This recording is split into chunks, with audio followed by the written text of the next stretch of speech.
a secret. You guess you got to go hunt with them if right. You got to go out and hunt if you want them to That's know where you're at. that's it. That's Yeah. it. Well, so just I know we were just talking about that. Why do you keep that under wraps so tightly? Yeah. So I'm passionate about it a little bit. Hot spotting is getting to be an issue. With all hunting, bird hunting. Especially too. I brought up like Arizona. You go to Sonoyta, Arizona in December, January, and it's bumper to bumper trucks and dog trailers and um, I see both sides of it. On one hand, you go to the saloon or something and you get to rub elbows with other guys that are bird hunters and talk bird hunting, and that's a really cool, and that's a big part of the aspect of doing it. Um, and then you've got kind of your Mearns quail is a pretty vulnerable bird species overall, super susceptible to overharvest. The Yep. bag limits, if you ask any of the guides down there, the bag limits are too big on that, and all that pressure is, those birds are taking a beating, and now they're starting to deal with issues of, we're going to reduce seasons, we're going to reduce bag limits, we got to do stuff because the pressure is just getting to the point where it can't handle it, and in some ways, it's the same thing in Montana. I don't allow, we allow, the state limit is two Hungarian or eight Hungarian partridge per person per day. And we only let our hunters take two. And, some guys go, well, why is that? I'm like, well, because eight is way too many. You don't need to shoot eight Huns a day to have a good day. And unfortunately, I see it all the time. A guy will post a tailgate picture, him and his buddy, and they've got 16 Hungarian partridge and two sharptail on a tailgate. They didn't get into 16 coveys of Huns or eight coveys of Huns. Right.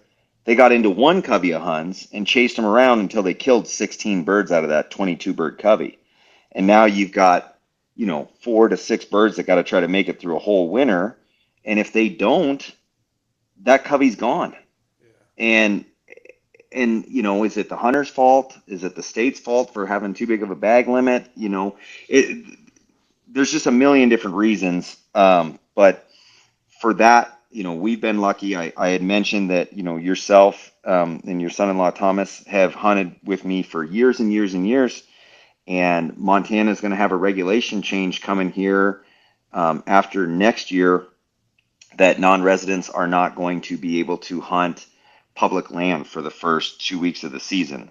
And you guys, we hunt. I lease a lot of private land, but we have some public land that we have leased as well. And there's places you guys always come before that cutoff line. There's places that you guys aren't going to be able to hunt anymore that we used to hunt together because the pressure is just getting so intense because prairie grouse hunting is becoming the hot new thing. And everybody piles up to Montana in the summer, in September before, generally the way I see it in the country right now, everybody heads to the prairies in September. They kind of hunt their home states in October, November, and then they go look to travel out again after their seasons kind of wind down, whether it's Arizona, New Mexico, or wherever else they're going. So I'm very, I guess, conscious about hot spotting. I don't want to bring additional people into our area because we try to. I want my kids to be able to hunt it in 30 years and it look the same way that it looks now. Yeah. And I think when we sell our thing, you guys I know come out for the experience and we're like family at this point. And so we are selling an experience. We're not selling a location. And I think so many, whether it's outfitters or journalists or anything like that, they're always trying to like sell the location as the highlight of where they're going. And I think it should be the experience, regardless of where you are. Yeah. So, Yeah. I like it. All right. Okay, so let's get a little who's Anthony VonRuden here before we jump into all this deep bird stuff. Um, uh, what's okay? So I know I've driven with you in the truck for a lot of hours, so I know a lot about your background a little bit. I think I do, but I still I don't. You didn't grow up in a family of hunters, right? It wasn't like you were out going hunting every weekend with your uncles and dad and everybody, right? You didn't do that. well, yeah. So uh, my dad would identify as a hunter. I guess we'll put it that way. Um, but we grew up in North Dakota and not Western North Dakota. People hear North Dakota and they think cowboys and buffalo and all that stuff. And I grew up in soybeans and corn. Like 10 miles from Minnesota. We had no pheasants, no turkeys, none of that stuff. So you know, my idea of bird hunting growing up was driving around and maybe a pheasant ran across the gravel road and you jumped out and ran out and tried to run it down and shoot it. There was no, The ground we, sleuth. yeah, redneck hunting basically. Yeah, So I grew up redneck hunting, yeah, um, and even at a young age, I just didn't want to be near the roads. I didn't want to be around people. I wanted to get as far away from people and roads and all that kind of stuff as I possibly could. So, my dad, he's kind of a rough and gruff guy. He doesn't like, he's not big on the compliments in life. But I remember we were with a group of guys, it's probably 10 years ago, and they said, "So I suppose you taught Anthony everything he knows about hunting." And he goes, I got him started and he's taken it to levels that I've never been to. So my dad actually didn't really have people to take him hunting. He had an interest in it. My grandpa didn't hunt. And so he was kind of the guy where he would jump in the truck with an older uncle or he'd jump in the truck with the neighbor, anybody that was willing to take him. yeah, And so that's where he learned to hunt. And then he was very good about, you know, taking us out. We got to go fishing or go hunting. I never, we didn't have a lot of money growing up. So we never had a bird dog. We never went out west. Um, we didn't have a big boat and with electronics and things like that. It was just, very like modest upbringing in the sport, I guess. But I fell in love with it, you know, super young age and just did it nonstop. yeah. So you're so again, since I've been with you a lot, you're pretty type A, I'd say. and but I know you hunted, but really talk about just like your drive and what drives you. What do you think that was? I mean, I know. I mean, I think you obviously took on a different sport, right, when you were younger, and Yeah, really grabbed a hold of that. And talk a little bit about that, what you do, what you did, and because I always yeah. find it really fascinating. So, So I grew up in Minnesota and North Dakota in the Midwest, big wrestling states. So I started wrestling at a young age, and it's a very demanding sport, physically, mentally. You're cutting weight as you get older. You've got to deal with that. It's a physical sport. You're getting banged up and a lot of mental toughness. But it was an amazing thing for me.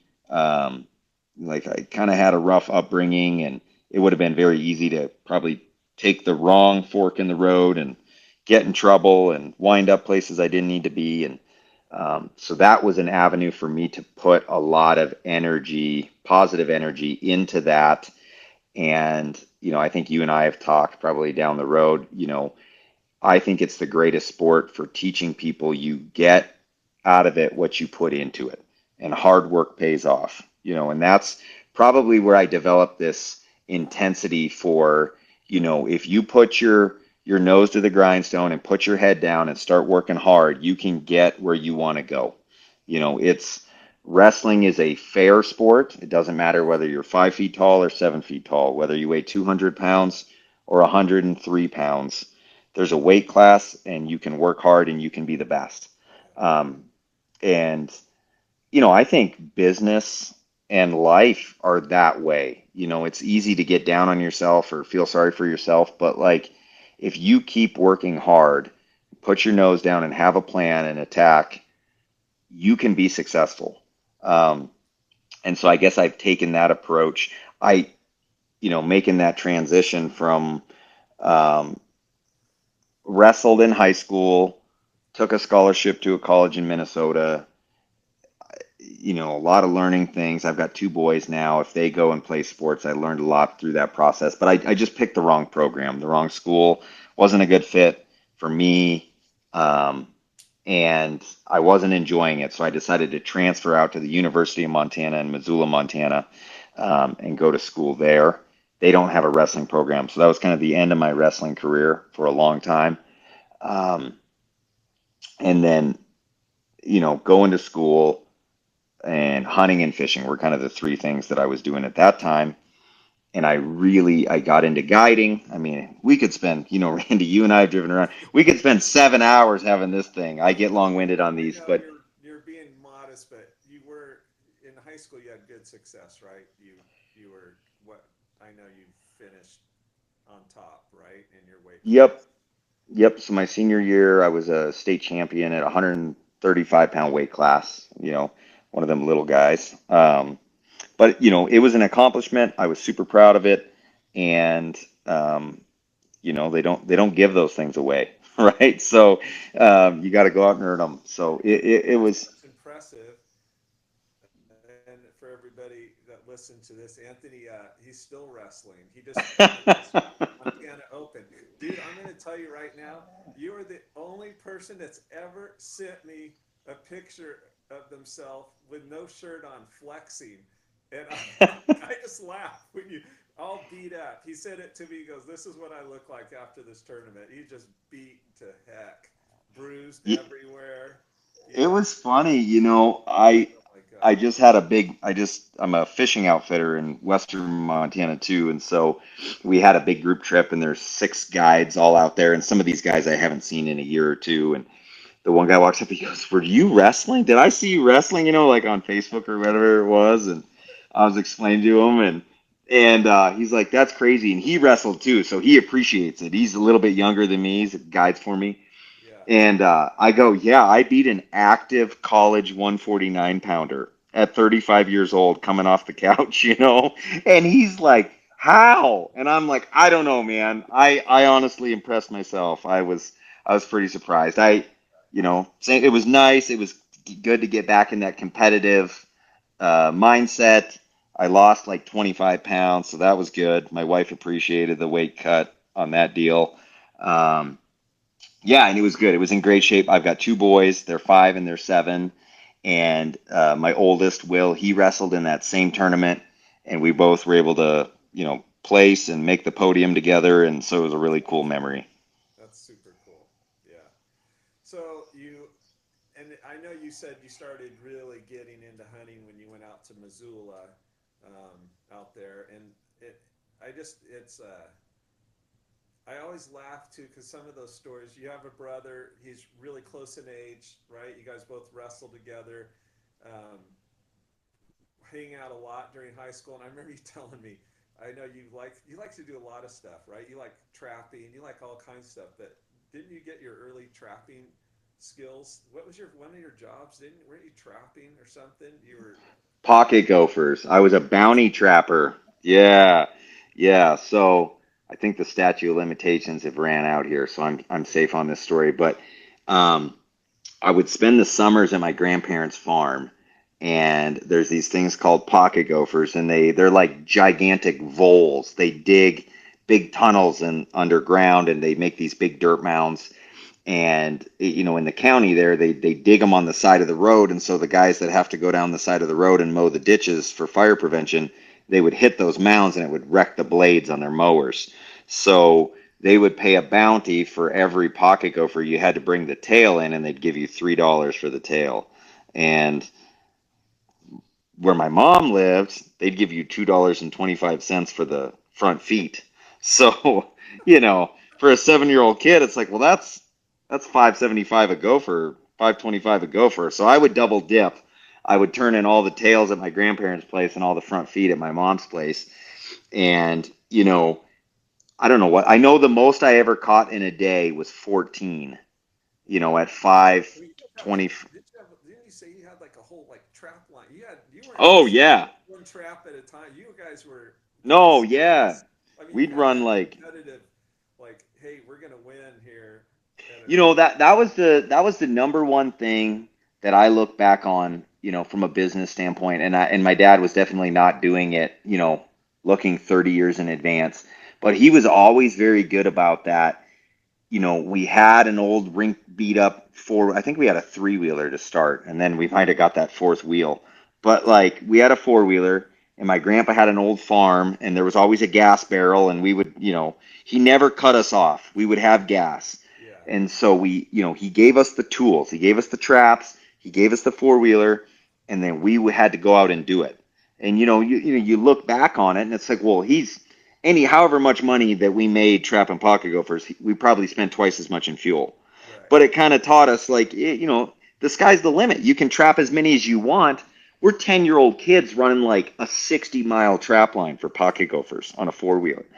I tell this story all the time. I walked into the county treasurer, the guy that was going to write me the check, and I would keep all the tails in this salt, in a peanut butter jar that I had put salt in, and then I put it in the freezer. Yeah. And this, my grandpa drives me over there, and I come strolling out at 10 or 12 years old, and he's like, how can I help you, buddy? And I was like, hey, I've got these pocket gopher tails. I'd like to turn them in for money. He goes, okay, he like reaches in his wallet, he goes, well, how many you got? And I'm like, 126 or something, and he's like, what? And I hold up the jar. I was like, they're all in here. You want to count them? He's like, no, I trust you.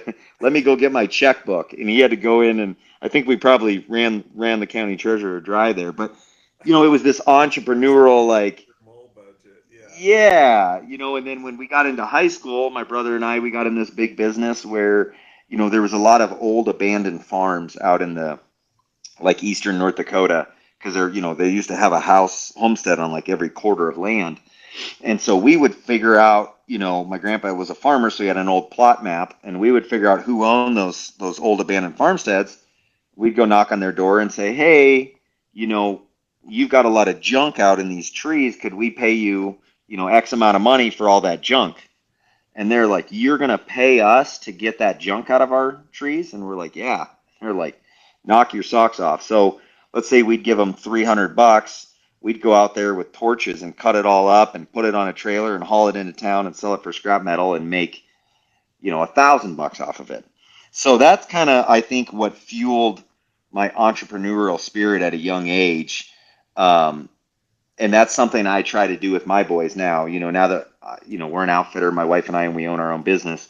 My oldest boy, he's 7, and he's a working machine. I mean, here at the lodge, I've got a list of jobs he can do every day for money, and there's always, and he can come and ask, and the kid is killing it. I mean, we had to shut him off for a while because he was making so much money. I was like, this is crazy. You're 7. You don't need this much money. What are we doing here? So, hey, he needs a pickup truck for guiding here pretty soon, man. That's around the if corner. he keeps going the way he's going, he's going to be able to afford one. I mean, it's crazy.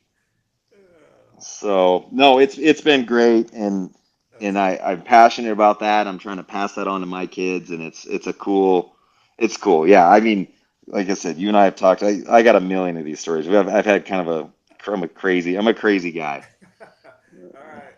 Well, so obviously you guys, you do fly fishing, you guide fly fishing, you do big game hunting. I mean, you do a lot of stuff. And but tell me what's going on? Why Montana? Why the plains? Why sharp-tailed grouse? Getting the dogs out. You do all these things. What drives that passion? Because that's obviously how we got to know you. That's why we come out, is to go out and shoot with you, walk, 5, 10, 15 miles at times, for 3 birds, 4 birds, and that's it. Sometimes, depending on how good we shoot, that might not be good sometimes. But yeah, I mean, we always see birds, but yeah, why sharp tail? Why out there?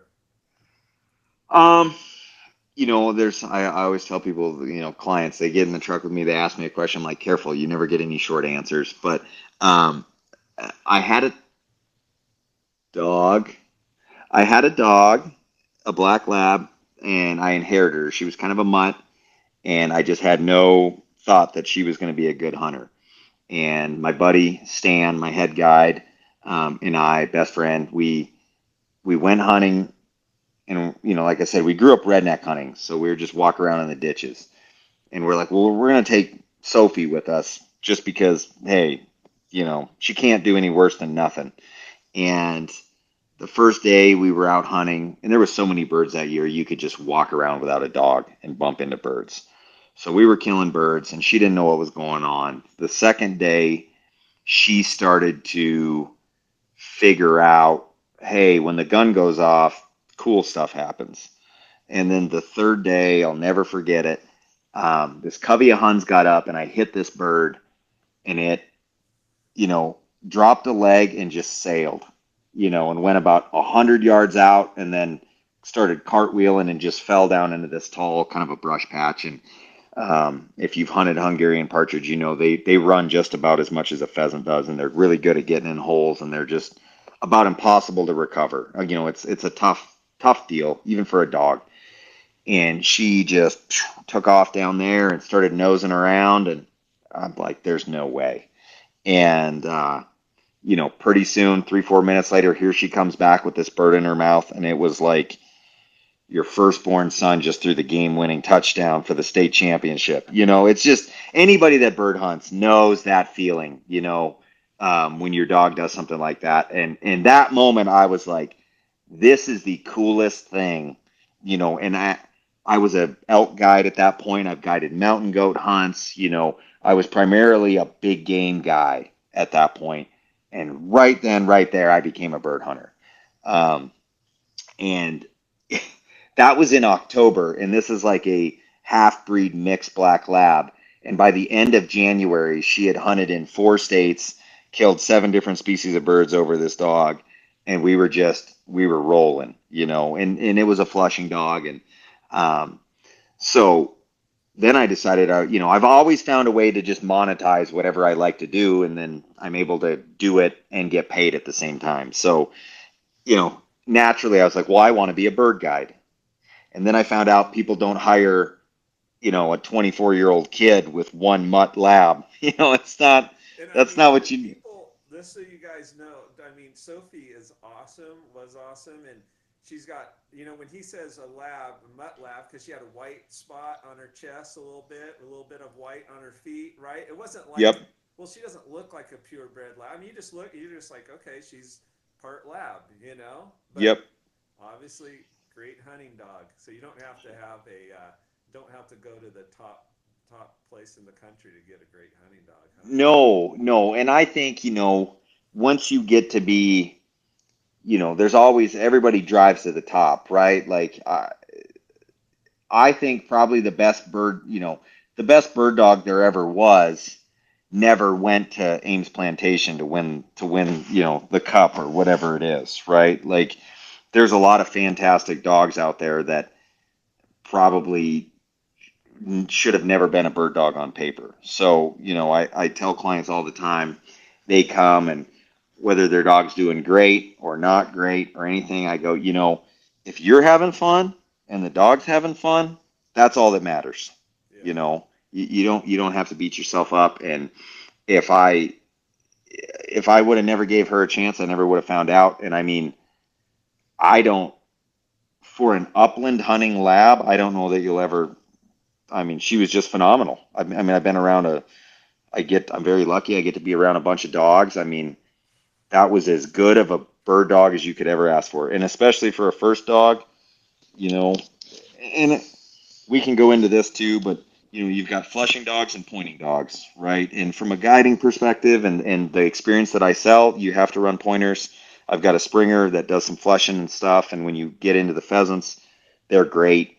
But I mean, everybody wants a pointer, but if you're just a regular guy and you just want to have a buddy 99 days out of 100, 360 days a year you want a buddy, and 5 days a year you're going to go hunt them. I think a lot of guys make that jump to a pointing dog, and they'd be a lot better off just getting a flusher, because you're gonna kill more birds with a flushing dog than you are with a pointing dog. But we can go into that more. But yeah, so Sophie, she ignited that fire. I wanted to get into guiding. I didn't have enough. one lab isn't going to do it. So I needed to start building a string. And, I picked up a setter, kind of again, like a secondhand Craigslist setter named Vinci, who is, Sophie and Vinci have since passed, but they'll go down in the Hall of Fame, those two. And they were always best friends and hanging out together. Yeah. They were camp favorites. And then I picked up my first from scratch pup, German short hair named Millie. She's still guiding with her. She's fantastic. So now I had three dogs, and I was kind of trying to get it going, and I just didn't have the connections uh, to get guiding for birds. And I'd been guiding big game and fly fishing for a while, and I was about ready to take that step from guiding to being an outfitter. And so it was kind of just this natural transition. And the area where I guide, I just kind of lucked into. I was working for an outfitter who happened to be near that area, and I fell in love with that area. It's not, across the state of Montana, it's not a hot spot, right? Like there's definitely areas with more birds and better populations and, more accessible land and stuff like that. So I think, we do really well and we get into a lot of birds, but we cover a very big area. The densities aren't super high, but I knew it had potential. I was doing big game stuff out there. And so, I kind of fell into that exact area by chance. And, you know, fell in love with it. I mean, my wife and my kids, we live there now. We've since moved from Western Montana out to Eastern Montana, raising our family out there. So I love the area. Yeah. And then, for prairie birds, I just feel like sharptail, I've been very lucky. I've got to hunt, desert quail down south. I haven't done a ton of I haven't really hunted bob whites. I've done ruffed grouse, mountain grouse, chucker, huns, kind of been all over. Sharptail are really special. Just the style and the way that you hunt them. You guys have been with us. You can just get out of the truck, drop the tailgate, let the dogs out, and go on a 5 mile walk or a 10 mile walk and have a chance to be in birds the entire time you're gone. You know, stylistically, quail hunting like down south, it's like, you drive to a tank, you walk a 300 yard loop around a tank, get back in, drive to the next tank. And once you've been to those same tanks 3 or 4 times, it can get a little monotonous. I don't know if you guys, I mean, I'm trying to think, you were there the second, so for everybody that's listening, Randy and Thomas, they started coming out, I think my second year as an outfitter ever. So they started coming out when we had dirt floors, propane lanterns, nothing. And now the camp has just gotten nicer and nicer, so they've got to kind of see it as it's progressed. But in all the times that you guys have been hunting, we've never done the same thing twice. The walks are all different. Every time you go out, it's something different. Which, from a guiding perspective, a guy that's going to do it for 20 or 30 years in a row, it's pretty cool that you're not just doing the same thing every day. So and it's easy walking, open country. You get to watch the dogs work. I mean, there's a lot of reasons why I love being out in the prairie and um, chasing grouse. Yeah. So in that vein, like, I mean, I know you do a lot of preseason scouting, right? I mean, how important is that for you to kind of go out and just get a feel for what's happening out there, out in In the plains, and just seeing what are numbers looking like, and just kind of getting a feel for what's going on? And well, can you tell it's going to be a good year, or it's going to be like, it's going to be a little tough this year when you're scouting out there? Do not Is that not something that you can really pick up on? I personally, I've chatted with my other guides. We always talk about a preseason. I think it's very tough to tell what's going to happen because, again, we'll find out this year. The Lex, I mean, we had in Montana, bird numbers wise, they probably hit bottom in like 2017, 2018. and they've been steadily climbing for like 6 or 7 years straight. And going into this winter, I keep thinking for the last 4 years, I'm like, the numbers can't get any bigger. There can't be any more birds than there was this year. This is crazy. Next year, it's going to go downhill. Um, and then the next year, there's just more birds and more birds. So it's been getting better and better. Going into this, from like a year standpoint, right? We finish up the end of last season and sharp-tail congregate. When you get snowstorms, now that I live out there, it's a lot easier to do that. When I was going back and forth across the state, you're not there outside of the season as much, so you don't see as much of that. But you get a big storm, in December or January, you can drive around on the road and see 90% of what's out there. And I mean, lots of birds. And then we had a pretty light winter. And then so come this spring, I mean, there's birds everywhere on the sharp-tail and the lecking grounds, pairs of huns when we're walking around looking for turkeys, doing whatever we're doing, pheasants everywhere. Um, so on paper, we're going in to have another phenomenal year, but I'm looking at forecasts right now. I'm in Western Montana, and like a lot of places are getting inches of hail and softball size hail and grapefruit sized hail, and so you may have, and where those systems come through, you may have one ranch that just every chick, everything got obliterated, right? Knocks down power lines, and a mile north they never got touched. So you're going to have areas, especially where we're at too, where you know our area might be 80 miles north to south, and then 80 miles east to west. And so inside of that, you're going to have areas that are good, areas that are bad, areas that got moisture, areas that did not. Um, so we worry ourselves all summer long wondering what's going to happen. And then every year I go out there early and I start running my dogs to get them, kind of in shape and trying to get an idea. And I think it's a natural, like deer fawns don't give off a lot of scent when they're born. I don't think young sharptail give off scent. Young birds in general. There's those lights blowing you out. Because you'll run. It's like a light switch. You'll run in August. I know. I don't know if it was 2 years ago, 3 years ago, something like that. I ran for 4 or 5 days straight. Never saw a bird. And I'm thinking, oh, this is not going to be good. We might have to cancel hunts or do whatever we're going to have to do. And then, like September 1st, first day of the season, I think we were done hunting by 9 o'clock. We'd limited out. And it's just like, where were they? I don't know. They just appeared. And I mean, we've been out there for 10 years. Like, we know where we should be getting into birds and where we shouldn't. So, for a guy, like if you've never been out west and your plan is to like go out and scout in July and see what the birds are going to look like, I don't think it's going to help you out. We talk about that. Looking at drought, a lot of this is just something, if people are listening and they're bird hunters, right? Like everybody wants moisture and they want a ton of rain and they want grass and all this stuff. The wet years tend to be the worst years for hunting. They're fabulous for the ranchers because they get to grow a lot of grass for the cows to eat.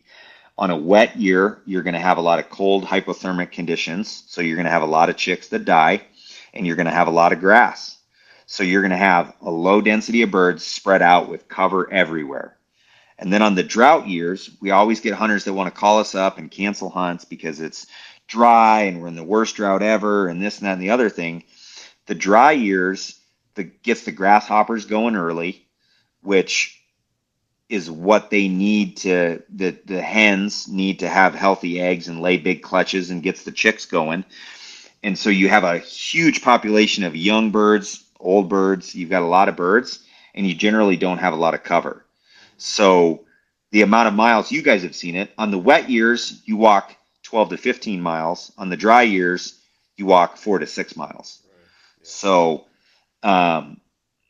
that's letting the cat out of the bag a little bit. But so I try to tell people, instead of focusing on how much rain did they get, how dry is it, how is this, how is that, I tell guys, have you been doing any hiking? Are you getting in shape? Have you shot around to clays since the last time you were out here? It doesn't matter, just people coming hunting with me or people going out west. Those are things you can't control. What are the bird numbers doing? This, that, the other thing. What you can control is, are you in good shape and can you shoot? Can you hit what you're shooting at?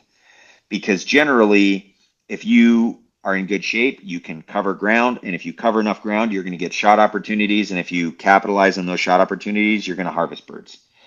So, um, you guys have never had an issue coming out and putting in miles, and you've gotten better at shooting every year that you came out. So it seems like we generally do walk less and less than we did the first year. I don't know. For a story for everybody that's listening, maybe Randy doesn't want me to tell this, You have but walked less and less. That is true. I I couldn't believe it. These Randy and his son-in-law Thomas, they came out, they hunted with me. I think we walked, was it 36 miles in 3 days? I think Something like that. It yeah, was in it was in the mid 30s. And I don't know. Randy says we killed more birds. I feel like we shot like 3 birds in 3 days. I don't know. not that many. Yeah, It felt like not a lot. not a lot. And You gave us opportunity. I will tell you this: you have always given us enough birds to get a limit every time we've gone out. Every time we get out of that truck, you present us with birds. Now, sometimes we have to be really better than other times because we get fewer opportunities, but you always make sure we have never not had plenty of opportunity. So but yeah, we got done with that hunt, and I remember I loved hunting with you guys, and I'm thinking, unfortunately, I'll never see these guys again. And a couple months later, the phone rings, and it's Randy, and he's like, "Hey, Thomas and I, we want to come back next year." And I was like, "Really?" And they're like, "Yeah." I was like, "Why?" You know, you're right, like, "Because it was great, it was awesome," you're and selling the experience, not yeah, into the experience too. So there you go. yeah, Yeah, no, it was good, and that, like I said, we had a dirt floor back then, and we walked 35 miles, and it's just everything just keeps getting better and better, so it's fun there. But right. yeah, other people might vary in opinion, but I do get out, I do keep a close eye on what's happening.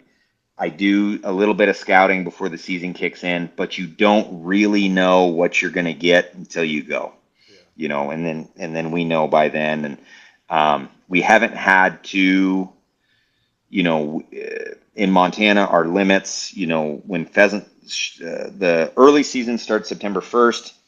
That's sharptail and Hungarian partridge. There's, mountain grouse in the western part of the state and stuff like that. So the limit for sharptail is 4. The limit for Hungarian partridge is 8. Um, we limit it to 4 sharptails and 2 huns. And then pheasant kicks in second Saturday in October, and that's 3 pheasants. So, um, you and I have talked about this. Like, you know, we've had better bird numbers every year that we've been doing it. We've just been fortunate. At some point, that's going to cycle down. Um, I could see us, if we had a really, really bad year, we'd probably cut it down to like 3 sharptail a hunter and 2 huns, or a hun or something like that. And because if the population gets to a low cycle and then you're still putting a hurting on them, um, you're delaying that bounce back. I mean, And oh, yeah. I mean, I'll be honest with you. I love the fact that you are so like cautious about what's going on with birds and like how they're doing that you will put a self-imposed limit on we're not shooting that many birds, guys. We're just not. And I know you do that with the huns, right? You know kind of what hun populations are, and it's like, you know what? This is one of the only like we'll go and shoot one time, like take one shot in here and that's it. We're not gonna go pound these huns out of this area and just try to, run them ragged. And I honestly, I really respect that of you, and I really appreciate that because every year we go back, we know we see some, and I think it's been honestly a testament to how you've hunted that area, why the birds too have been done so well. You don't try to overhunt it by any means. So, anyways, I really like that. Yeah, I mean, I think that's, a lot of what we do is on the private land side. So you can, leave birds and know they probably haven't been shot at since the last time you've been back. And we manage and hunt areas and stuff, for that reason. But, for people listening to that are hunting public land, I think the biggest thing, because we do that, like we've talked about in the past. We do have public land areas that we hunt as well, and we don't change our standards whether it's private or public. It's like, hey, we're not, and I just think people sometimes get in this mindset of, it's like, well, I'm only here for a week long hunt once a year. I might as well get my money's worth out of this because, if I don't shoot them, somebody else will. It's like, Yeah. well, you know, people have that. Doesn't matter what, if it's a deer. Well, yeah, it's just a 2 year old, young buck. And it's the last day of the season. If I don't shoot him, somebody else will. It's like, well, you can be part of the solution or part of the problem. And um, we've talked about that. For anybody that, if everybody reads the verbiage on my website, it's almost like we're trying to talk people out of coming. Our emphasis is not killing a limit. I tell people we don't, you're not coming hunting with us to get enough meat to make it through the winter, right? It's coming for an experience. And just across, the state line there, you've got North Dakota, and the limit on sharptail in North Dakota is 3, and I believe it's 3 for Huns. So, if we shoot 3 birds in Montana and you're one shy of a limit, then all of a sudden it's not a good day, because some arbitrary number. If the limit was 5 and we shot 4, then is 4 not a good day? Right. I think people put so much emphasis. I know, like in the waterfowl, we do some waterfowl stuff too. It's everything is determined by, did you get your limit? That's how good the hunting was. Did you get your limit? It's like, well, how was the dog work? Did the birds hold good? Who cares, right? If you miss a bird, who cares? If you got to watch the dogs run, and you guys have seen some really memorable points, and we've had some memorable moments. We can talk about, probably one of the things you guys never forget is that time Vinci pointed those birds and they got up and you guys whiffed on them, right? We didn't kill them, and you'll never forget about it. And then we had that day with the Huns, where we're having lunch and we called it a day basically. And this covey of Huns sails in and sets down, and that's kind of a cool story. But yeah, it's I don't know. I try to be part of the solution and not part of the problem with bird numbers, and I don't think we're on any kind of grand scale decline across the country or anything like that. I think, obviously parts of the East Coast and bobwhites and things like that are in trouble, but um, hunting is becoming more popular. Dogs are getting better. Guns are better. People are better. People have more free time.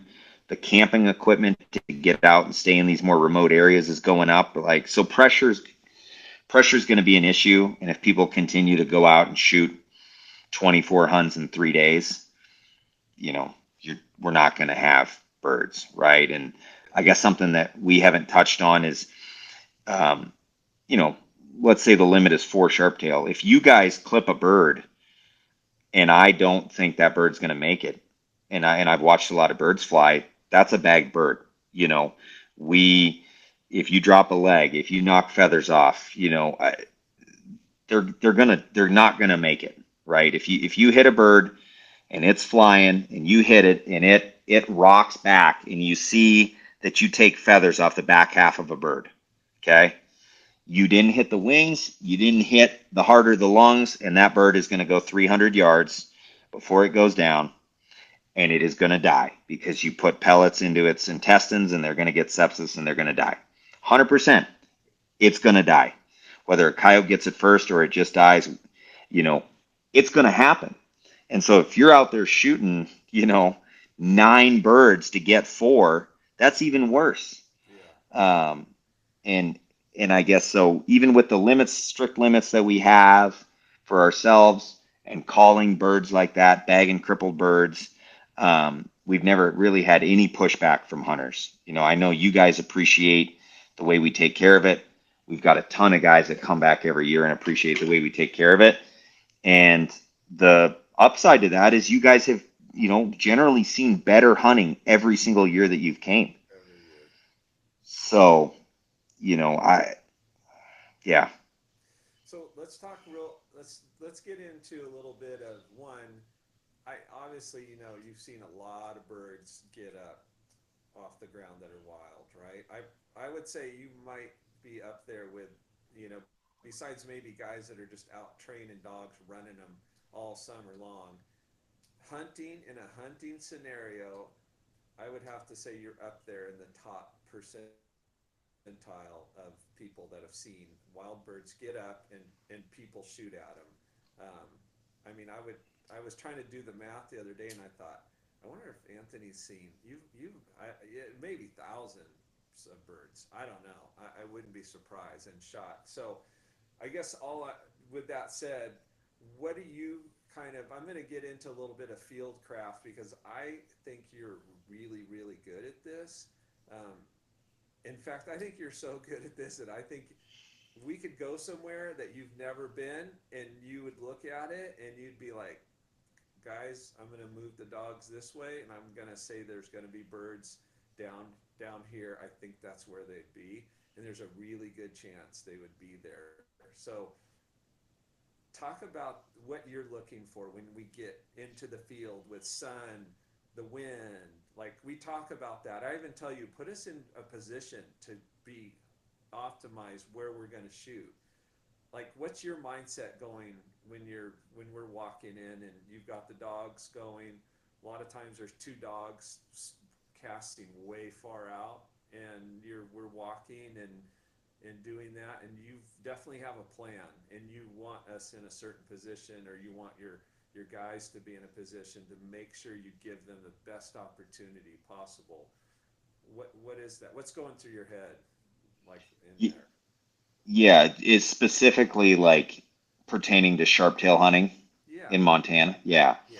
So these are big secrets here. These are um, I a lot of years of paying attention. So how the birds, you know, there's guiding, there's finding birds, and then there's really like I figured in the last couple of years, I've really figured out um, the miles, right? The miles it takes of walking to get you guys the opportunities and coming back. And you guys know I've got a couple different guides that work for me. We'll have three or four guys out. And almost always these days, I have walked the least amount of miles out of the four guides.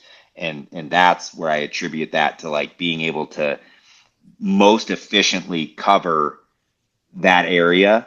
And also, we don't chase birds in the afternoon. That's another, going back to what we talked about.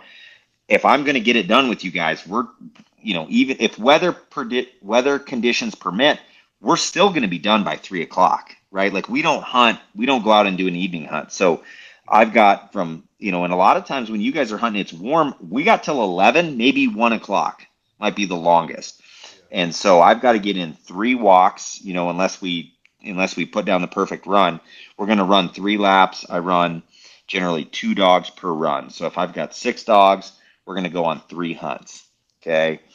And I call them A spots, B spots, and C spots. So an A spot is I know it's got a ton of birds and I know it's got multiple coveys, and I'm going to be able to find a lot of birds in there. And then you got B spots where it's like there's just a reason why it's not an A spot. Maybe there's always birds there, but it's one covey and you kind of gotta, you can't hunt that much, or there's a lot of coveys, but it's right along a fence line. Maybe they're on the neighbors, maybe they're on yours, whatever the scenario is. And then there's these C spots, which are just like you've either never hunted, it hasn't proven itself, or there's one covey of birds, but you get your butt kicked every time you try to find them, whatever it is. And so, I go out there and it's like, your gut is go A spot. Like I want to go try to find. I got to get them right away. I want to put. Well, if that doesn't pan out, now you're in big trouble because you just burned through your best spot, and now what are you going to do? You're going to go to your next best spot. Like you probably wanted to hunt that the next day, right? I'm trying to give you guys 3 or 4 days of good hunting in a row, and so now that I've learned conditions of like how birds hold, I'm not going to go to an A spot unless I have A conditions. because they're generally not going to hold for you. And when it's hot, you want to get out super early, but those birds are, so what sharptails do is they're going to roost, right? And they're generally going to roost like on the leeward side of a ridge in just like a slight little depression. You've got just a big rolling ridge somewhere. They're going to be just off the top of that, out of the wind, and not a lot of cover. Just you guys have seen those roost sites, just like a little bit of cover out in the middle of nowhere. Okay. So if you go out and you hunt, like let's say the edge of an alfalfa field or a big flat or an area that they feed in that looks good, and you get there too early, they're just not there yet. We've had that happen with you guys where we'll go out on a walk, not find birds, and then the dogs will point 100 yards from the truck on the way back because birds had sailed in and sat down behind us since we've been gone, right, in the morning. And if you find those birds in those roost sites super early, they're very unlikely to hold because they're already, like, think about their itinerary for the day, right? If I go to your bedroom looking for you at 9 o'clock in the morning, you're already gone. You're either eating breakfast or you're at work. You're not in your bedroom at 9 o'clock, right? And so if you find them, they're already getting ready. They're thinking about leaving. If they haven't already done so, they're leaving to go to their feeding area. There's no reason for a sharptail to stay there and hold for you because they don't want to be there in the first place. And their first line of defense is to fly, not hide, right? You can nerd out as much as you want. They have dark muscle tissue with a lot of hemoglobin in it because they're designed for distance flight, like they're long distance flyers, where things like pheasant and ruffed grouse there have and quail, they have light meat, which is fast twitch muscle fibers for short bursts of speed, but they can't do that over and over again, so they're going to hide or run from you as opposed to fly. So you got to understand what animal you're hunting in the beginning there. But so now I've started to learn like the time of day, right? If the conditions are not ideal. People don't realize this, but like a bright sunny day with just a little bit of wind is the best holding conditions you're going to get. If you get a wet day or with a lot of cloud cover, those birds can look up easily into the sun and see that there's nothing above them, no hawks or eagles or anything like that, and they feel comfortable getting up and flying. Versus on a bright sunny day, those birds of prey, they like to use the sun to their advantage and hide up in the sun. And then when the birds get off the ground, they can dive on them.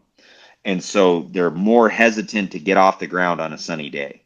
Windy conditions make them nervous because they can't hear where you are. They're more apt to just get out in the open where they can see. And so conditions wise, I've now started kind of maybe going to my not best spot first, hoping that things work out, right? And same thing, you've got your A dogs, your B dogs, and your C dogs. So it's like I may run a B dog in a B spot first, and that might pan out or it may not pan out. And then when the conditions get right, then we're going to put our best dog down in our best spot and go try to make that run happen. So these birds, they've roosted up on those ridges, then they've sailed off to these feeding areas, these loafing areas, and it's generally medium height cover, medium density, where they can move throughout that cover and feed with a little bit of overhead if they can.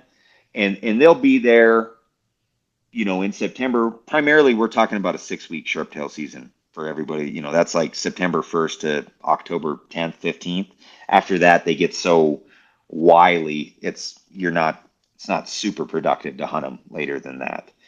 And then when it starts to get hot and that sun starts to beat down, now that's 10 o'clock, noon, 1 o'clock, kind of depends on the day. They're going to start looking for like shade and overhead cover. And so they're going to move into like the thicker stuff that they can find. And now you're kind of running up against the clock on it's going to get too hot to run the dogs. And you guys have hunted both. We talk about grass birds and brush birds, and depending on where you hunt, there's different topography. You guys and I kind of feel the same way. If we have our choices and the conditions are great, we're probably going to go hunt grass birds. They're more unpredictable, they're harder to find, but they generally hold really well if you find them.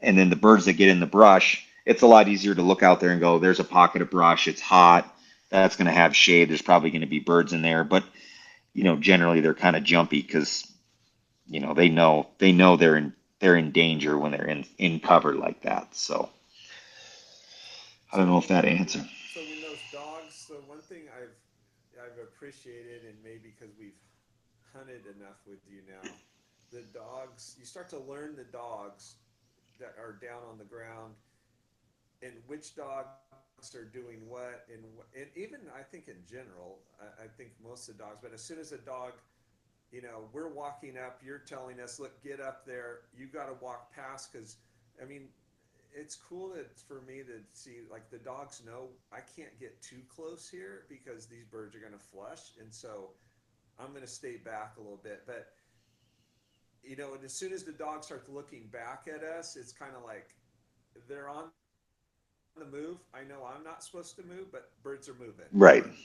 they're wagging their tail, like all those things you're reading as a client. How do you communicate that with a client? Because I feel like we keep learning every year, and because we ask a lot of questions, right? And then we get in the truck, and it's like, what the heck? What happened there? And it's like, well, here, you should have been. You need to do this. Like, yeah, Yeah. I like that. I guess I like to learn, and so give us a lesson here. Give me the lesson. Yeah. So, we've talked about that. Like, there's levels, right? As you appreciate it more and more and more, how you approach a dog on point is a chess match.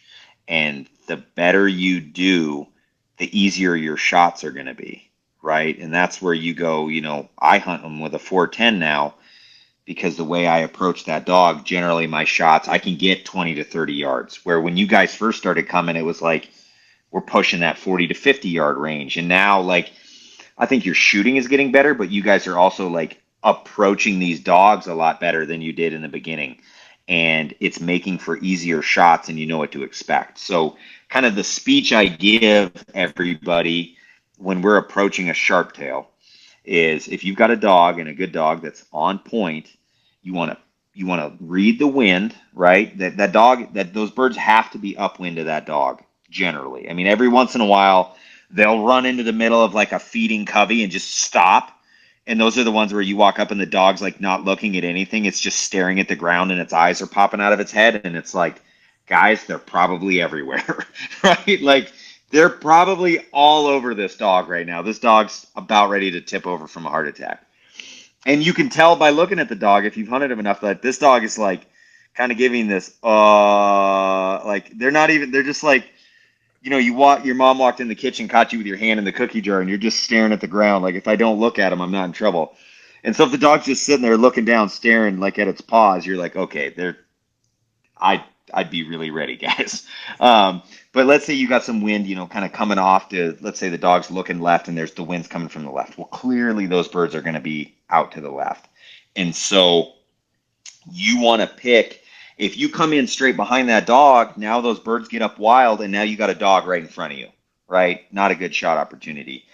And if you go way out wide and you get 50, 60 yards out in front of that dog, you know, those birds could be back behind you. So I always tell guys, like, read the wind, pick a spot like 10 yards in front of that dog that's an X, and then walk towards that X with your peripheral vision as wide as you can, waiting for movement. And then, we've talked about this. I like to keep my gun high and centered and just a very neutral, open, relaxed stance so that when you see movement, you can either open left or open right. And now you're ahead of that bird and you're going to be a lot less stressed out and you're able to kind of watch that bird come into your swing zone relaxed. And then you can just drop your head onto the stock, swing through and pull the trigger.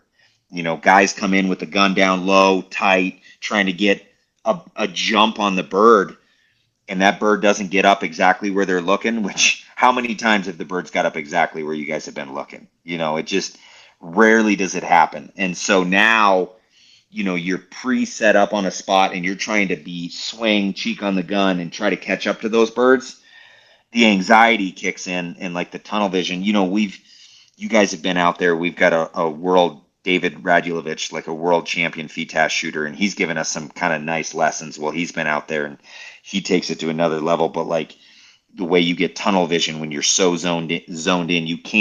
Your brain can't track a bird and keep a bead, follow on the gun. So, he's kind of one that have explained to us over time, you really have to just be relaxed, open up ahead of that bird, let your brain calculate the trajectory and the speed of that bird, then bring your gun to your shoulder, swing through and shoot.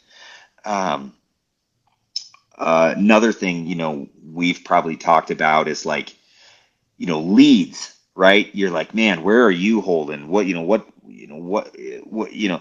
And I tell people like my lead is almost never changes. It might be 6 inches between a bird that's 20 yards and 60 yards. It's the speed at which you're swinging, right? Is how you lead them. Because if you're like, man, that bird's a long ways out there, or he's 20 yards out, doesn't matter what it is. I tell guys, if you shoot, and we all shoot, I make everybody shoot break guns for safety reasons, right? So you're getting 2 shots. If you shoot in front of that bird on the first shot, you are definitely shooting in front of that bird on the second shot. There's no way, right? Who's ever taken lead off on a follow-up shot? So if you get too far out in front of that bird and you shoot and you miss, you're gonna miss. You're gonna miss both times. If I put that bead 2 inches off its beak and I miss, I definitely missed behind that bird, right? And so then you can add lead and shoot with that second one. And again, if I miss, add lead and miss again, then I can go, okay, I was way behind that bird. The next time that opportunity presents itself, now I've got 100% certainty on where I was hitting. You just get out in front of that bird by 6 feet and yam on the trigger twice. What did you learn? You didn't learn anything about lead or where you need to be. So those are tips. That's when I turn and go, where in the heck am I missing? That's what happens. Yeah. I've seen you miss the first shot. Maybe rare when you've. I do think that's one thing when I've watched you shoot, like the rare times you've taken a shot. Like every once in a while, like you'll take one shot, and it's like everything is very slow for you. I think because you know how to put yourself in position, and I know you read enough about, trap shooting, skeet shooting.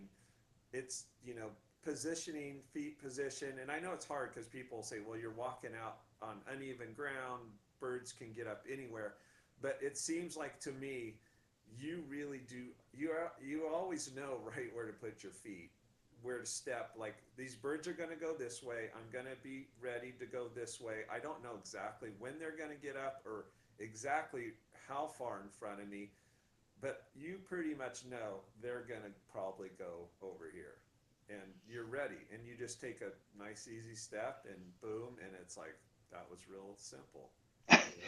I was teaching a guy to fly fish today, and we're talking about casting and all the little things you do in the boat manners wise. And I'm like, when you watch these really good billiards players, pool players, every shot they'll clear a whole table, right, in one turn, and every shot they take is easy. And you're like, well, I could have made that shot. I could have made that shot. It's like, well, yeah, but it's the shot they're making. They leave themselves set up for another easy shot. And like you said, if you watch me approach a dog, it's like, well, yeah, I could have made that shot. The thing got up right in front of him and went just right to left. Like that was, yeah, I could have made that one. It's like, well, that's where you want to be. That's that chess match of like, how do you put yourself in a good position? And that's where, like, as I've gotten better at it, when I first started hunting, I had a 12 gauge, right? And we can, this will lead us right into this square load thing. But it was 12 gauge Prairie Thunder Super Boomer loads, give me the most pellets at 5,000 feet a second I can get, and then as you get better, and now I'm down to, I hunt sharptail with a 410 and half ounce 8-shot loads. And like, I'm not tooting my horn, not anything like that. Like it's usually takes me 4 or 5 shells to kill 4 sharptails. I might need a follow-up shot on one bird, but it's not that out of the realm for me to go out and go 4 for 4 with a 410, shooting a half-ounce load. But that's where it brings the challenge and the excitement. It still gets me excited because it just it narrows down that margin for error of now I have to get a 20-yard shot or a 30-yard shot at most with a 410.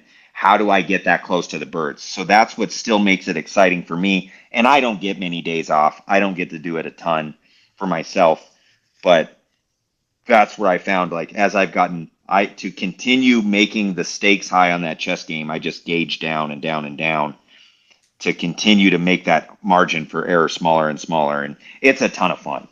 Like you said, to get to where I am, what if somebody threw a fastball at me, an 85-mile-an-hour fastball, I wouldn't even see it. It would be a white flash. Like, I have no idea. Those pro guys, they see 100,000 pitches. It eventually slows down for them. You know, you guys get to hunt sharptail 3 days a year. I get to do it, 90 days a year. So I just get to see so many more birds get off the ground. You kind of start to pick up on those little itty bitty details. Um, but, for your average guy just out doing it, pick that X 10 yards out, get to that X and just stop for 1 second, because that generally is going to make those birds nervous. And that you'll be amazed at how many times you guys have seen it. You get to that X, you stop. You guys are kind of like looking back at me, and I might just give you a little like thumb to the left, like take 2 steps left or take a step right, and those birds get up right then and there. And then once you've got to that X, if those birds don't get up, just start making little circles, maybe like a 5 yard. Pick that next spot, get to that spot, come back. Don't give up. Don't get out of that area. If it's early in the season, they're going to hold well. Later in the season, if you get there and you make a loop, they're probably not there. The dogs, and it doesn't mean, that's another thing, like, guys, like, you don't want to be hard on your dog. Like, there may have been 50 sharptail there 15 minutes ago, and they just got up and left to leave from a feeding position to where they're going to go low for the day. So it doesn't mean you have a bad dog. I was very fortunate. I got to hunt with a lady, and she had done a lot of hunting. And I was being hard on myself. It was my first year guiding, and she said, my dog was false pointing a bunch, and she goes, "Well, would you rather have a dog that's false pointing or a dog that's blowing through birds?" And I was like, "Well, I guess I'd rather have a dog that's false pointing." She goes, "That's a cautious dog, and that dog will figure out old scent from new scent. But if you got a dog that's blowing through birds, you got a whole different problem on your hand." And she has hunted sharptails longer than I've been alive, and she's awesome. And so guys that have hunted pheasants or preserve birds, and you're coming out to hunt with your dog out, on sharptails out west for the first time, they're probably going to blow through birds because they just don't realize how far away they have to point. And you guys have seen that. My dogs, good sharptail dogs, are going to point on first scent. The first indicator that they get that sharptails are there, they're going to stop. And that's, sometimes those birds might be 50 yards out in front of you. Sometimes they might have been there 3 hours ago, but at least you're not bumping birds. That dog can always relocate. It can always keep hunting. But if you get a dog that's just running with its eyes rolled back in its head and its tongue hanging out, probably be better off putting them back in the truck. Oh, I've seen a few of those. As long as you're having fun and the dog's having fun, that's all that matters. That's right. Everybody's having fun. Yeah. So okay. so so speaking of dogs, you run typically when we're out there. You've got what, 6 dogs in the truck with you? Yeah, yep. Six dogs. If it's cool, I'll bring them all with, Yeah. so they can get to ride along. But Yeah. anywhere, between 5 and 6. And and and so one thing I noticed over the years, Millie, you talked a little bit about, Sophie, Vinci, Millie, bigger, a little bit on the bigger size, and then pretty soon you started, you know, getting smaller and smaller. Are you gonna have it? You're not gonna have like anything smaller than a Chihuahua when we go out next time, are you? I don't, I You don't. keep sizing down, but there's a good reason for it, right? I mean, talk about that. Why you keep sizing down, because it makes a lot of sense. when we Yeah, live. it's interesting. Like I'm seeing that breeds are going the other way. Like you go somewhere now and you see a German short hair and it's like 95 pounds. And it's crazy. And I'm like, let's say you're going to hunt that dog. The only place that I see that a dog that size is going to have benefit is like South Dakota pheasants and you're trying to blow through cattails, right? But let's say you're going to hunt Wisconsin. That dog's got to get through brush, right? Like you got a Yeah, bigger dog plowing through more brush. They eat more food. They're going to have more injuries. They don't live as long. And then out where we are, it just does not work. Okay, so what we battle from a guiding perspective is it's like it's going to hit 80 degrees almost every day.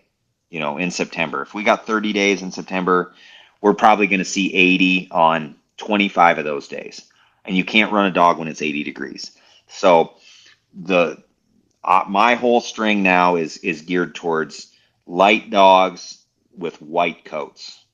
Um, if you've ever touched a dog when it's 70 degrees in the sunshine and you touch a dark, a liver dog or a black dog and you touch a white dog, I mean the temperature difference on their back is just unbelievable. It's I don't know, I should use a temp gun and check it sometime.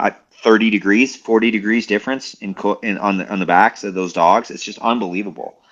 yeah, Um, And then from a size perspective, you guys have seen I'll carry like 8 32-ounce water bottles on one walk. yeah, Um, and if you got a big dog, I mean, it just comes down to like how much ground can we, you're just limited on how far we can go before we're running out of water. yeah. And then again, if you have a dog that gets hot, I can't remember, did I carry a dog out with you guys?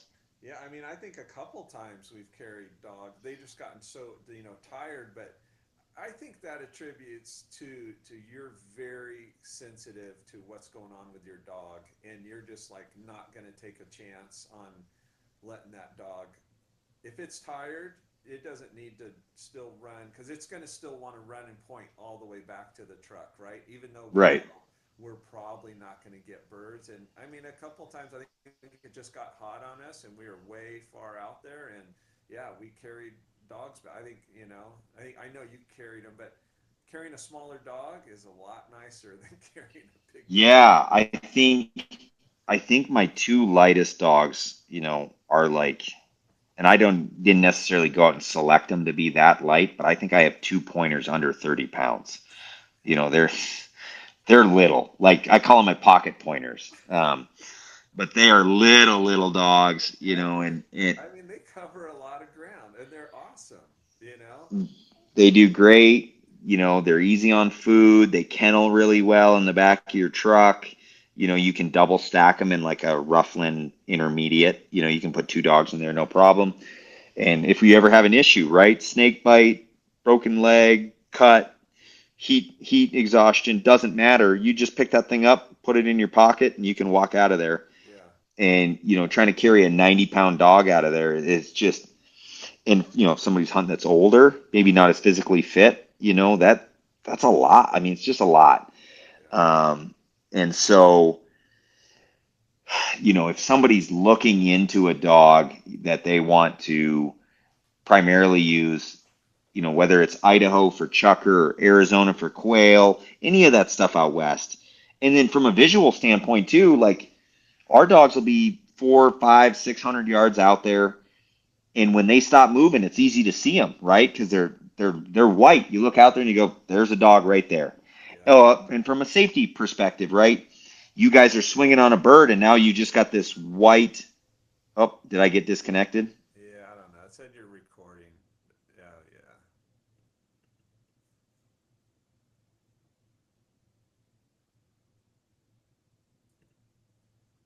There you are. Are you back? Okay, there we go. We just restarted. We're good. Um, Yeah, from a safety perspective, it's easy for you guys when you're swinging on a bird and you see white out there, it doesn't blend in.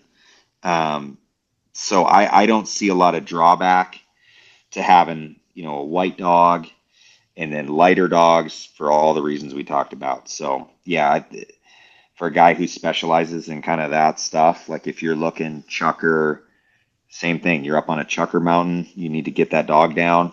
light dog is great. You're in Arizona, they get bit by a snake, light dog's great.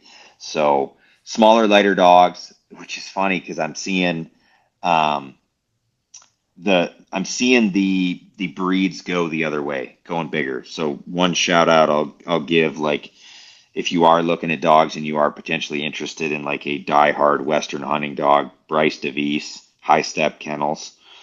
I don't know how you'd High Step Bird Dogs. That's how you'd find them. High Step Bird That's Dogs on social yeah, media. yeah, Bryce, But yeah. I mean, two of my dogs, the ones that we're talking about, they came from him, um, and he's breeding dogs specifically for the Western foot hunter, like a guy who's doing the stuff that we're talking about. Yeah. So if you're looking for a dog like that, he's a guy to give a call and chat with, because there's obviously other guys out there. That's probably where I'll be getting most of my dogs moving forward. I've got a very good setup on a string right now. I think I've got 8 dogs. My oldest is 9. My youngest is 3. And like we've talked about, I've just gotten better and better and better at reading cover and how to work a day and stuff like that. So I was up to 12 bird dogs at one point, to get through a guide season. And now, with managing dogs, like we're talking about, and knowing how to run them and knowing how to find birds, I think I'm probably going to get my string down to like 6. I think I can get through a season pretty easy with 6 dogs. So I don't see myself really needing another dog for probably 3 or 4 more years, but you never know. Life happens, things happen, accidents happen. It's a dangerous world out there for bird dogs, and stuff. So, Yeah. um, but yeah, you talk about taking care of dogs and managing things. I see guys that come on these multi-day hunts too, or they bring, let's say you want to bring, your dog out to go hunt, and we allow people to bring their dogs when they come and hunt with us. That temptation to like overrun your dog, give them one more run. And I used to do that when I was getting started. If you run a dog, let's say 110%, that dog is going to drag for days or a week. And if you don't have time to give him rest, if you're a guide, he's never going to be the same the rest of the season. Mm-hmm. So, like we've talked about, I've found, like, if you can pull that dog off when they still got a little bit left in the tank, let's say you run that dog to 70% or 80%, and you pull him off, you can run that dog to 80% 90 days in a row. And that dog's going to be able to go and go and go and go and go. And if you run him to 110, you're gonna be in trouble. So like if you're that do it yourself guy and you're tempted to go run in the evening for one extra run because the dog's got a little juice in the tank, it's not worth it. Let them have a little juice in the tank and then go hunt again tomorrow. Or by day 3, you're going to be driving home because you burned them out too early. So that's a tip I've learned, is having enough dogs, being able to leave a little in the tank. It's amazing what they can do if you don't run them into the dirt. Yeah. Well, great. All right, let's touch real quick, and then we'll wrap this thing up. But we'll go into the clients aspect. Obviously, you're hunting with a lot of people. Some people probably have a lot of experience. Some people don't have a lot of experience doing what you do. What do you see? Like, I know you put a lot of pressure on yourself to make sure it's a great experience for people. What what do you think, like for you, is it just if you're out there, what is it that day is like, this was a great experience? If I know you said already, we talked about, it's not about shooting limits. It just, for you, what do you want to see with clients, and where do you see people kind of getting a little bit maybe off track on their thought process there out in the field? Yeah, I mean, me personally as a guide, you know, I look forward to the when you guys come out, and because we became family Yeah. over the years. And you're like, it's never, you never get in the truck and go, hey, how many birds are we going to get? How many birds do you think we're going to get today? It's like, how are your boys doing? How's Jordan? How's your business doing? What are you seeing here? What are you seeing there? When we're in the field, you go like, how could I have done a better job on that point? What do you think I could have done different that to improve the outcome of that situation? What do you know? You're looking to learn. And we become friends. And the beauty of having repeat business is you guys have been with me enough to know I'm going to try my best, and we're going to have good hunting, and all those kinds of things. Um, but it's like where guys get off track is, they come out and I've done a pretty good job now. Like I'll vet people and just flat out not take them. But it's like the number one thing is like a limit should not be the determining factor in how good your day was, how fast you got a limit, if you got a limit, because there's a million things that factor into that. And it's just like, I think that comes from people wanting to prove themselves. Like they want to because I get my limit every time or whatever it is, and it's not a competition, right? It's about having fun. And I think that's a thing I'm maybe now that I've matured in my guiding thing and I can kind of like see the big picture a little bit too. And it's like, guys, we're on a vacation. Like are you having fun? We're here to have fun. Right. So like, and that's like we have a lot of fun, right? Those are the things when you guys come, we have a lot of fun. It doesn't matter what it is. And the thing I've really tried to like get people to understand, whether it's on the fishing, the big game, the birds, is like it's about making memories, because at some point you're going to go on your last hunt and then all you have after that are memories. So did you make some really good ones?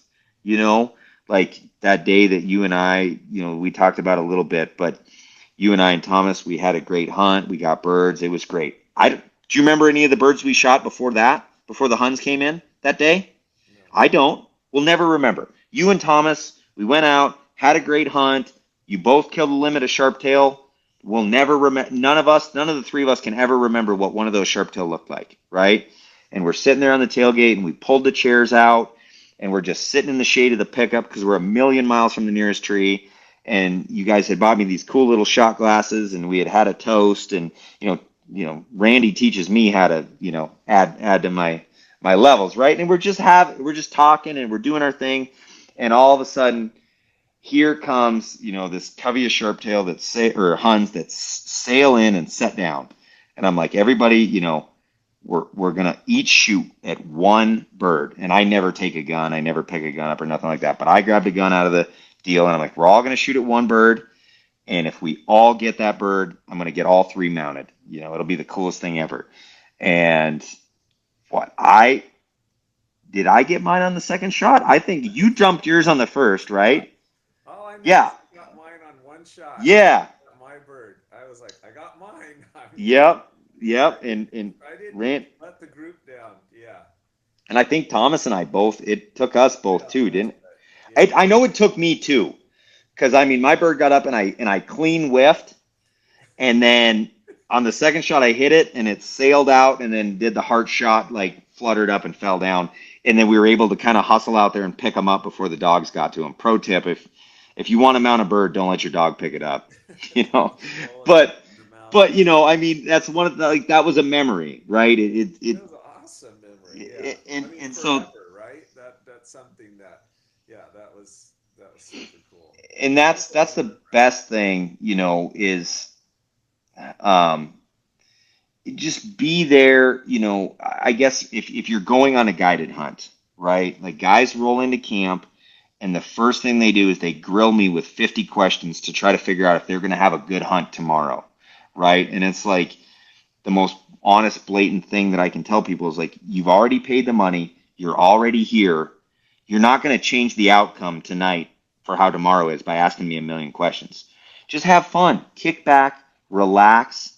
And at the end of 3 days, if you haven't had a fabulous hunt, then you come talk to me and be like, hey, this is a problem I've had, which fortunately, I've never had that happen. I've never had anybody come up to me at the end of a hunt and go, it just wasn't what I expected, right? And so people spend so much time going on a hunt, trying to figure out if it's going to be a good hunt while they're on the hunt. And then by the end of it, they realized it was actually a really good hunt, but they've kind of peeved off the outfitter or the guide or whoever they're with, and they never want to hunt with them again, because they just spent 3 days thinking it was going to be terrible, and by the end they're like, actually, it was great. So I tell people, like, if you're going to do it and you're going to spend the money and go on a hunt, I know it's nerve wracking, but like, just relax and have fun and enjoy yourself, and you're probably going to have a fabulous hunt, because guides and outfitters are human beings too, right? And if they really like you, they're going to try harder. If they don't like you, they're probably less emotionally invested in making sure that you have a great time. So just be a good guy and have fun, and you're going to probably have a really good hunt. Yeah, that's a good. Yeah, I guess I mean, yeah, I think you always those are good life lessons right there, right? Yeah. So, what's what would you? So I had a question. Somebody said I'd ask Anthony, what would a young Anthony now looking back? What do you think you wish you knew as a young Anthony? What would you tell him right now? Oh man, is in you gotta pin me down on where, in what facet, because Like there's a million things. just when you're starting out, you're thinking, I'm gonna start guiding, doing this. What do you You think? know, what do I wish I knew when I was a young guy? I mean, the things that are Tell helping me. back then, huh? Say that again. What would you tell yourself now that you know that you've done all that you've done? What would you tell yourself? You know, I am having most, I would say, guides and outfitters are these, all my buddies, right? Like, all my friends are outfitters. That's who we hang out with, guides, outfitters, stuff like that. And it's like, I see a lot of these guys that are getting more and more and more burned out and crusty, right? And like, I'm sure anybody that's done a lot of hunting with a guide or a lot of fishing with a guide or an outfitter, they've ran into old, burned out, crusty guides. And I mean, I don't know. I could be wrong, but I think, you tell me if I'm right. I feel like I'm having more and more fun, and I'm more and more relaxed every year that you guys come out.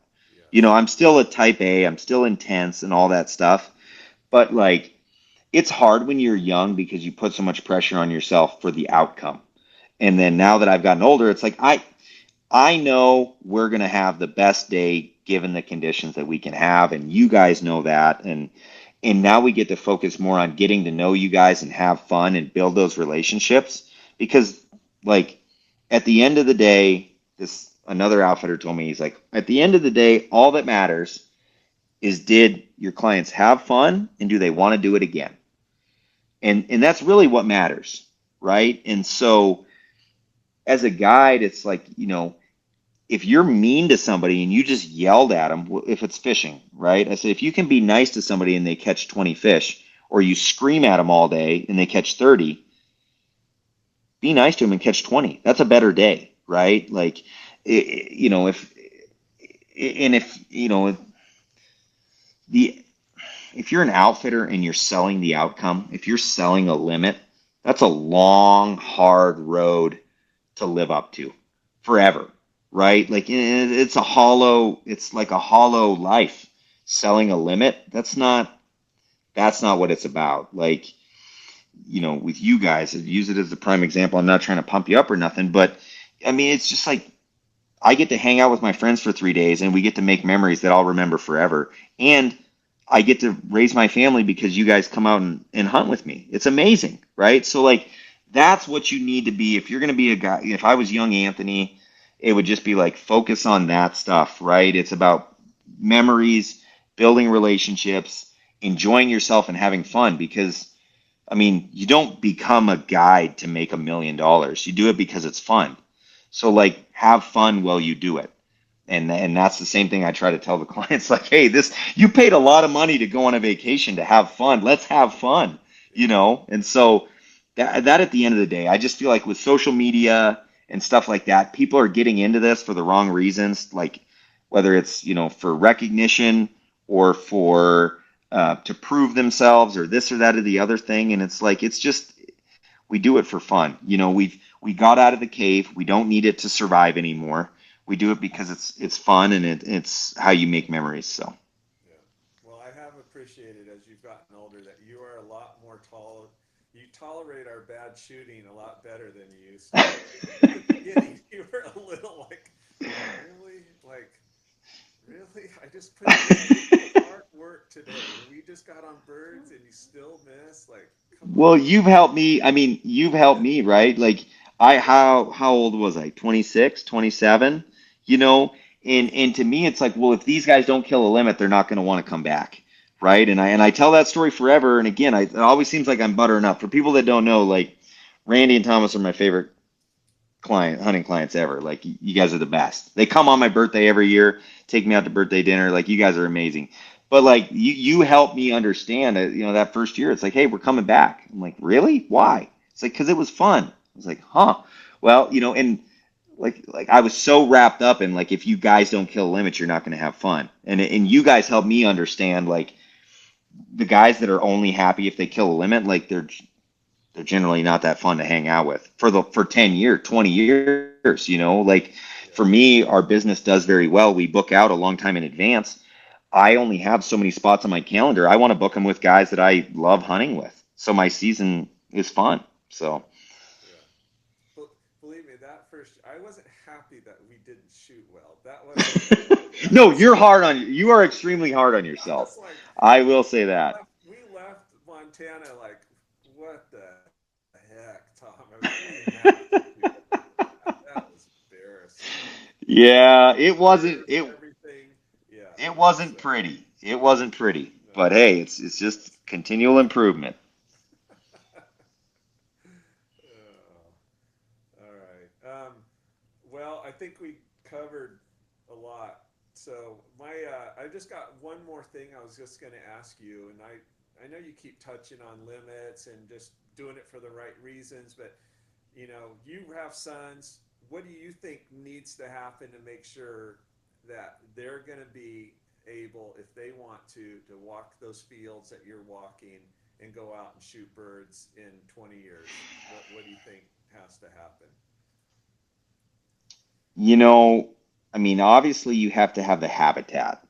So like in Montana, I mean, I mean, we could spend an hour just on this, so I'm not going to get too deep into it, but like, you know, ranching practices, sharptail do pretty well in like wide open wild landscapes. They don't need agriculture and stuff like that. So, barring some big shift, if we're talking 20 years, I think we're going to have the habitat to continue to support them, depending on like the moisture and how things Yeah. shift. Like we've seen a lot of dry years.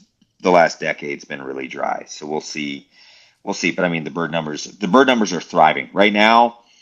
I don't know what they were 100 years ago because I wasn't here, but they're very good now. Like we're not in an issue there. Um, you know, I think you know, honestly, like I wouldn't mind three birds a day as a limit. Four's fine. Um, Huns are too much. I think we could go 3-3 like North Dakota does, something like that. Because I think bird pressure, I think hunting pressure, people say it doesn't impact bird numbers. It does. I mean, that's anybody that says, there's a study that says hunting pressure doesn't impact bird numbers. I mean, I could kill every sharptail in our hunt area in a season if I wanted to. I mean, it does. Hunting does.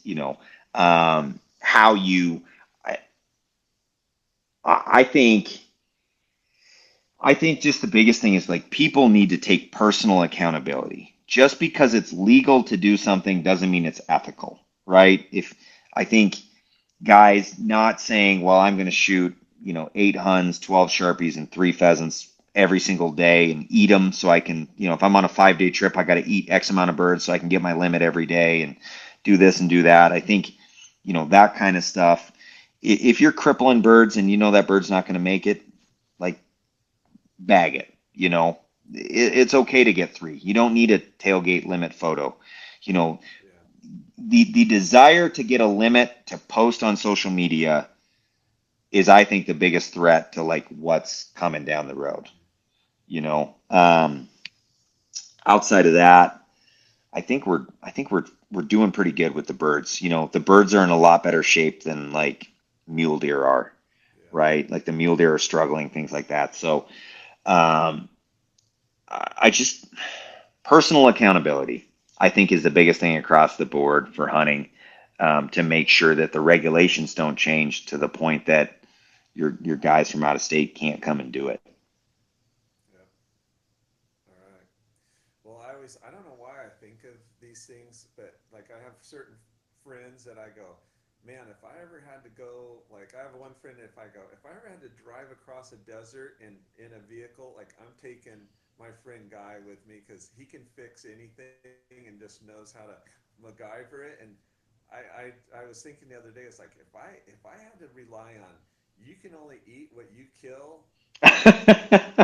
you're my you're my you're my buddy because I mean it is crazy to me that you fish and I think when I hear you're a great fisherman, um, you've done big game elk hunting, archery, shoot. I mean, yeah, you are a all around sportsman, and I think it's awesome. So yeah, Well, that was always my dream, as a small kid, when however old you are when you decide what you want to be. I wanted to move to Siberia, Russia, and live in a cabin and just eat what I killed. That was my goal when I was a that was kid. it.